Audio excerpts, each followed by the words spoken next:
Hi viewers, అందరికీ నమస్కారం. Welcome to Sravya's recipes. Hi అండి. ఇవాళ మన రెసిపీ క్యాప్సికమ్ ఫ్రై. అయితే ఈ క్యాప్సికమ్ ఫ్రై ఎలా చేయాలనేది చూద్దామా ఇప్పుడు. ఇక ప్రాసెస్ స్టార్ట్ చేద్దామండి. బండి పెట్టుకొని ఎండుమిర్చి తీసుకుందామండి. ఆయిల్ ఏం వేయక్కర్లేదండి. ఎండుమిర్చి నేను ఒక గుప్పుడు ఎండుమిర్చి తీసుకుంటున్నాను. స్పైసీకి తగ్గట్టు తీసుకోండి. ఇది దేనికి కొలత అంటూ ఏమి ఉండదు. స్పైసీకి తగ్గట్టు తీసుకోండి. ఎండుమిర్చి తీసుకొని వేయించుకుందామండి.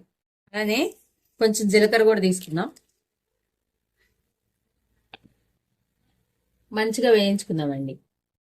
చూడండి షేడ్ మారుతుంది. ఇప్పుడు మనకి ఇలా వేగిపోయినాయండి.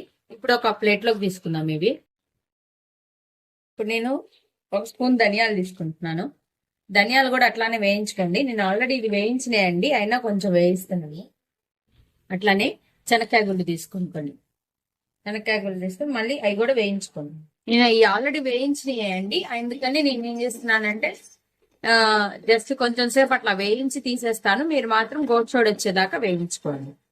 నేను ఆల్రెడీ వేయించుకున్నాను కాబట్టి ఆల్రెడీ కొంచెం వేగనిచ్చానండి, అందుకని నేను తీసేస్తున్నాను.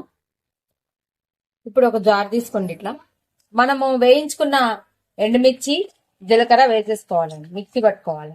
ఇవి ఫస్ట్ మిక్సీ పట్టుకోవాలండి. ఇప్పుడు అదే పాన్ లో మనం కొంచెం ఆయిల్ పోసుకుందామండి. కొంచెం ఆయిల్, కొంచెం సరిపోతుందండి. ఇప్పుడు మనము దీంట్లో కొంచెం జీలకర్ర వేస్తున్నాను నేను. చాలండి, ఆల్రెడీ దాంట్లో మళ్ళీ జీలకర్ర ఉంటుంది కాబట్టి నేను కొంచెం వేస్తున్నాను. పసుపు కొంచెం వేస్తున్నా అండి. నేను పసుపు ఎందుకు వేస్తున్నానంటే ఆయిల్లో ముందే మంచిగా స్ప్రెడ్ అవుతుందని పసుపు వేస్తున్నానండి. లేకపోతే మొత్తం మనం కూరలు వేసుకున్న తర్వాత వేసుకోవచ్చు, కాకపోతే మంచిగా స్ప్రెడ్ అయిపోతుంది. ఇప్పుడు క్యాప్సికమ్ వేసుకోండి. క్యాప్సికమ్, ఉల్లిపాయలు కూడా వేసేసుకోండి. ముందే వేగక్కర్లేదండి, దాంతోపాటు మగ్గిపోతుంది. ఇది మగ్గేలోపు ఉల్లిపాయలు కూడా మంచిగా మగ్గిపోతాయి. ఒకసారి ఇలా కలుపుకున్నామండి మొత్తం కూడా. మనం కూరకు సరిపడా ఉప్పు వేసేస్తున్నానండి నేను. ఉప్పు వేయటం వల్ల కూరలు త్వరగా మగ్గుతాయండి, అందుకని ఉప్పు వేస్తున్నాను. 2 వెల్లుల్లి రెమ్మలు చితక్ కట్టుకొని వేస్తున్నానండి. ఆ ఫ్లేవర్ పట్టింది, దాంతోపాటు మగ్గేసి ఫ్లేవర్ పడుతుందండి. అందుకని కలుపుకొని మంచిగా కలుపుకొని మూత పెట్టి మగ్గబెడదామండి కాసేపు. బాగా మగ్గిపోవాలండి, బాగా మగ్గిపోవాలి క్యాప్సికము. అందుకని మూత పెట్టి కాసేపు మగ్గబెడదాం. మూత పెట్టి మగ్గబెడదామండి. మధ్య మధ్యలో ఒకసారి చెక్ చేసుకుంటూ ఉండండి, అడుగంటుదేమో కలుపుకుంటూ చెక్ చేసుకుంటూ ఉండండి. ఈలోగా మనం పౌడర్ రెడీ చేసుకుందామండి. ఇదిగోండి ఇట్లా పౌడర్ చేసుకున్నాం కదా. దీంట్లో ఇప్పుడు మనం వేయించుకున్న ధనియాలు అలానే శనక్కాయ గుళ్ళు వేసుకోవాలండి.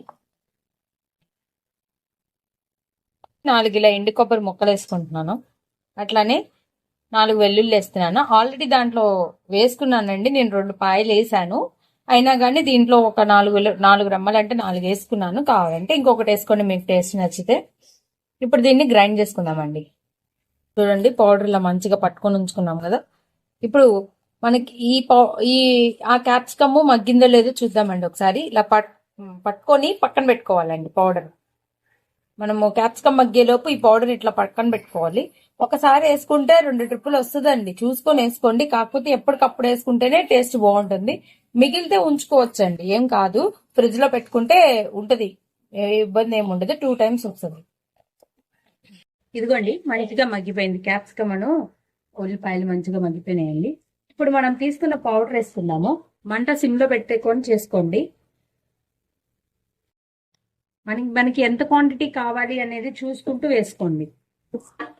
ఇలా ఒకసారి మంచిగా కలుపుతున్నామండి. మనకి రైస్ లో కలుపుకోవడానికి ఎంత క్వాంటిటీ పట్టిద్ది అనేది మనము చూసుకొని కలుపుకుంటూ ఉండాలండి. కొంచెం ఆయిల్ పట్టిద్దంటే కొంచెం ఆయిల్ పోసుకోండి, కొంచెం పట్టిద్ది ఆల్రెడీ. ఎందుకంటే ఉన్న ఆయిల్ అంతా కూడా ఈ క్యాప్సికమ్ మగ్గటానికి పట్టింది. నేను ఆల్రెడీ ఇందాక కొంచెం వేసానండి, ఎందుకని క్యాప్సికమ్ ఉడకడానికి పట్టింది కాబట్టి నేను కొంచెం వేస్తున్నాను. ముద్దగా ఉంటే అన్నంలో కలుపుకోవటానికి మంచిగా వస్తుందండి. ఇప్పుడు మనం వేసుకున్న పౌడర్ పచ్చివాసన ఉంటది కదండి, ఆ పౌడర్ కూడా ఆ వాసన అంతా పోయేదాకా కూడా పచ్చివాసన పోయేదాకా ఉడకబెట్టుకుందామండి. ఇప్పుడు లాస్ట్ కొత్తిమీర వేసుకుందామండి. మంచిగా ఒకసారి ఇట్లా కలుపుకోండి. అన్నం అంటే ఉంచుకోండి, హై ఫ్లేమ్ ఉంచుకోకండి. అంతే అండి, క్యాప్సికమ్ ఫ్రై రెడీ అయిపోయింది. ఇప్పుడు దీన్ని ఒక బౌల్లోకి తీసుకుందాం మనం. అంతే అండి, కమ్మటి క్యాప్సికమ్ ఫ్రై రెడీ అయిపోయింది. ఈ వీడియో కనుక మీకు నచ్చినట్టయితే ప్లీజ్ లైక్ చేసి, షేర్ చేసి, సబ్స్క్రైబ్ చేసుకోండి. Thank you for watching Sravya's recipes.